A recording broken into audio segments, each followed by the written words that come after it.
ازيكم يا جماعة، اخباركم إيه؟ ان شاء الله تكونوا بخير. المرة اللي فاتت اتكلمنا عن الدي ان اس والدي اتش سي بي من البري بيزكس اوف نتوركينج. والنهاردة هنقول معلومة صغيرة كده، لو الدي اتش سي بي مش موجود في الشبكة ايه اللي ممكن يحصل ونعالجها ازاي. دي اول نقطة. النقطة التانية هنتكلم بشكل مختصر عن السيفن لايرز اللي هما بيشرحوا عملية تحويل الداتا من ان انا بشوف مثلا صورة معينة لتبقى صفر واحد او كهرباء في السلك اللي بيوصل بجهاز تاني او بالمودم، مثلا زي ما بنضرب المثال الكمبيوتر والمودم. فعشان الداتا تتحول من اصفار ووحايد لصورة والعكس، هنتعرف على حاجة اسمها 7 layers وبس. يلا بينا. طيب، عرفنا ان ال DHCP هو اللي بيحافظ على ان ال IP ما يتكررش في الشبكة بتاعتي، وانه يكون في uniqueness في توزيع ال IPs. طيب، لو انا ال DHCP بتاعي مقفول او مش شغال، الديفولت بتاع اي جهاز ان هو بيكون لما بيوصل على شبكة ان هو بيدور على سيرفر DHCP عشان ياخد IP، لان بدون ال IP الجهاز ده مش هيطلع على النت، مش هيقدر يتواصل مع أجهزة تانية موجودة في الشبكة زي ما قلنا قبل كده البرينتر أو غيره. فإيه اللي بيحصل هنا؟ الجهاز هو بيدور على DHCP سيرفر، في حالة إن هو ملقاش بياخد IP default بيكون اسمه Automatic Private IP Address أو أبيبا للاختصار. تمام. الأدرس ده هو بياخده ليه؟ هنفترض إن إحنا عندنا في المحيط بتاعنا 4 أجهزة، وأنا عايز الأجهزة دول يتصلوا مع بعض بشكل أو بآخر، فهم بياخدوا ال IP من الرينج ده، مكان الإكسات ده من 0 لحد 255، وبياخد IP من الرينج ده، وأي جهازين هم عندهم نفس ال IP في نفس الشبكة يقدروا يتواصلوا مع بعض. بس من شروط ال IP ده إن هو ما يقدرش يطلع على النت. طيب، هل في حل تاني؟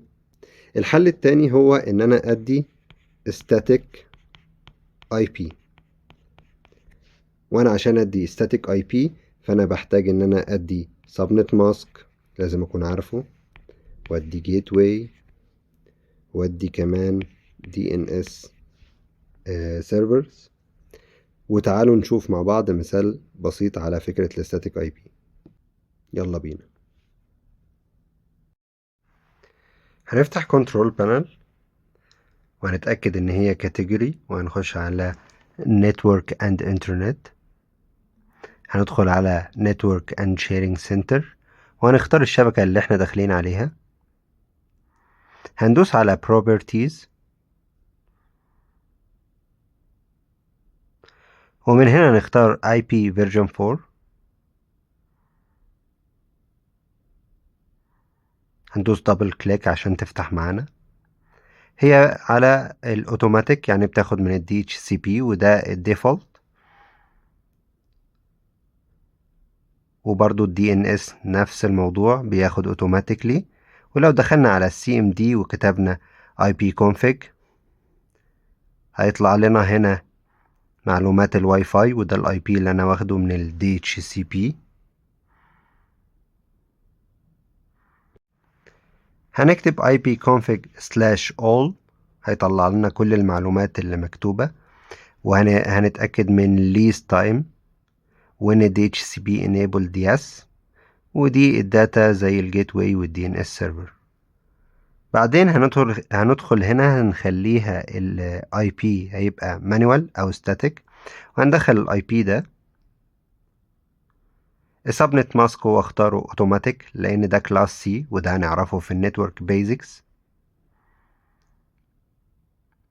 بيكتب هنا الجيت واي، والدي ان اس هنكتب الراوتر بتاعنا، وهو لو كتبنا نفس الاي بي تاني مش هيقبله زي ما ادى قدامنا، فهنكتب اي بي جديد، ده دي ان اس بتاع جوجل. بعدين هنفتح السي ام دي تاني ونكتب اي بي config/all، وهنا طلع لنا كل المعلومات اللي احنا دخلناها من شوية، والدي اتش سي بي enabled قال no، لان احنا قفلناها وكتبنا الاكونت بتاعنا مانيوال والدي ان اس سيرفرز زي ما احنا شايفينها. خليكم فاكرين ترجعوا السيتنجز اوتوماتيك زي ما كانت. احنا دلوقتي هنتكلم عن ال 7 layers. عشان خاطر نفهم ال 7 layers دي ونفهم هي مفيدة في ايه، فاحنا هنعيد السيناريو بتاع ان انا رايح من الكمبيوتر بتاعي افتح الجوجل سيرفر. اوكي، طيب انا دلوقتي محتاج ايه من جوجل، او ايه اللي هيفتح في الاخر؟ انا هيفتح لي هنا مثلا، انا فتحت براوزر، تمام، وفي البراوزر ده هو بيجي هنا مثلا الصورة بتاعت اللوجو وهنا شريط البحث، تمام. فاللي وصل ده هو في الآخر صورة الصورة النهائية للحاجات اللي في الكواليس، تمام. لو انت شوية بتعرف ازاي الصفحة دي مكتوبة، فانت هتعرف ان هي مكتوبة مثلا ب HTML، تمام. وهتعرف ان البراوزر ده هو عمل لك ترجمة او عمل الريكوست بحاجة اسمها HTTPS، تمام. فكل الحاجات دي هي بتحصل في حاجة اسمها السيفن لايرز. فهنحكي السيناريو سريع وبعدين نبص على السيفن لايرز. اول حاجة انا فتحت البراوزر هنا. البراوزر ده هو بيجيب لي داتا معينة، صور وكلمات. الصور دي هي ترجمة من حاجة اسمها HTML، وانا بقول ده للاختصار، ماشي. هو اصلا ال HTML دي جت عن طريق HTTPS request، تمام. وده حصل بان هو حمل الحاجات دي كلها مع بعض في باكت للاي بي، تمام. بعدين هنا اتحط، لو فاكرين من اللي فات، سورس اي بي وديستنيشن اي بي. بعد كده السورس ماك والديستنيشن ماك. بعد كده اتحول الكلام ده كله لصفار وحايد اللي هو الباينري سيستم، ماشي.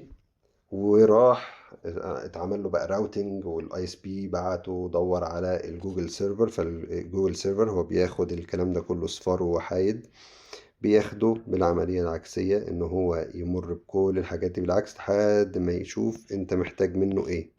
فانت بتكون محتاج منه الصفحة اللي هي جوجل دوت كوم، كويس. فبيقوم رايح يمر تاني بالقصة دي كلها عشان يبعت لك الداتا، وانت بتحولها تاني من الاصفار للوحايد. وبعد كده بتشوف السورس ديستنيشن ماك، وبعدين سورس ديستنيشن اي بي، بعد كده انهي بورت، الحاجات دي كلها، كويس. طيب ده كده ال 7 layers او ال OSI موديل، وهو بيبدأ بادئين الترتيب بتاعه من تحت لفوق، تمام. وهو بيكون لو عايز تاخد برنت سكرين عشان تخليها عندك حابب تقرأها، او ممكن لو انت كتبت OSI موديل على جوجل هيطلع لك غالبا الصورة دي ممكن تظهر لك. هو بيتكلم ان الابليكيشن لاير هو اقرب نقطة لليوزر، وهو ده اللي بيطلع لك الصورة النهائية، اللي هو بيطلع لك صفحة السيرش بتاعت جوجل، تمام. هنا البرزنتيشن لاير، ودي اللي بيحصل فيها انكريبت ديكريبت، انكود ديكود كومبريس ديكومبريس. بيحصل فيها اي حاجة هي متعلقة بالداتا. يعني هي اللي بيجي هنا مثلا HTML كود وبيتحول هنا لصور، كويس. طيب السيشن لاير هي اللي بتعمل مانجمنت للسيشن. وده خلينا نقول ان انا مثلا فاتح 2 تاب على نفس البراوزر. اول تاب هنا هي بتتكلم عن شوية صور مثلا لقطط، وفي التاب التانية دي انا قررت ان انا ابحث مثلا عن PNG مثلا لشجرة، تمام. فهو في السيشن لاير هي اللي بتفرق دي انهي سيشن في الاتنين. بعد كده الترانسبورت لاير هي بتحدد اذا كان اللي انت بتشوفه ده هو ستريم، حاجة ريل تايم لازم تشوفها دلوقتي، وساعتها هيستعمل يو دي بي، ده كمثال طبعا. او ان انت فاتح حاجة زي ال HTTPS وساعتها بيستعمل ال TCP. وبيحدد هنا برضو البورت، هو مش كاتب الكلام ده، ان هو مثلا ال HTTPS هي بتستعمل الديفولت بورت بتاعها هو ده، كويس. طيب في النتورك لاير هنا بيدخل السورس اي بي والديستنيشن اي بي، وتحت في الداتا لينك لاير بيخش الماك ادرس، تمام. وبيكون برضو السورس ماك وديستنيشن ماك. وتحت هنا الفيزيكال لاير دي بيكون اي حاجة انت تقدر تلمسها في ايدك، فهي بتكون الاصفار والوحايد، وبيكون عندك الكابل او الواي فاي، بيكون عندك الكارت اللي هو النك لو فاكر، او المودم. اي حاجة هي بتقدر تلمسها بايدك فهي بتعتبر فيزيكال لاير. كويس. تعالوا نفهم بقى طريقة عمل اللايرز دي جوه الشبكة. لو احنا دلوقتي جينا على الكمبيوتر ده، احنا بنفتح هنا البراوزر زي ما اتفقنا، وبعدين هنا احنا عايزين بنطلب، هنا بنكتب فوق العنوان الموقع اللي احنا رايحين له. فأول ثلاثة أو اللي هم بقى آخر ثلاثة من اللايرز دي، هو بتتم عادة جوه البراوزر. هو بيعمل لك، بيعرض لك الصورة النهائية، وهو اللي بيترجم ال HTML، وهو اللي بيبعت ال HTTPS request. ماشي. ودي أمثلة، يعني هو مش بس حصرا على الكلام ده، في تفاصيل تانية. تمام. طيب، بعدين عندنا الترانسبورت لاير، ان هو بيحدد البورت اللي هو خارج منه. عادة بيكون بورت هنا راندوم، مثلا اللي طالب الريكوست بيكون راندوم. وهنا عند البورت هو هيكون ده اللي بيعبر عن السيرفيس دي اللي هي HTTPS. بعد كده النتورك لاير، هنا السورس اي بي والديستنيشن اي بي ده. بعدين الماك ادرس، هنا هيبقى الماك ادرس بتاع الكمبيوتر ده. بعدين عندنا هنا مثلا هيكون المودم ماك ادرس، لان الماك ادرس بيتغير من هوب لهوب، يعني من جهاز لجهاز. كل جهاز ده الجهاز اللي عليه الدور اللي انا رايح له، وهكذا. بعدين عندنا الداتا لينك لاير، خلاص احنا حددناها، اللي هي فيها الماك ادرس. ماشي. وعندنا هنا الفيزيكال لاير، ان هو هيتحول لاصفار ووحايد.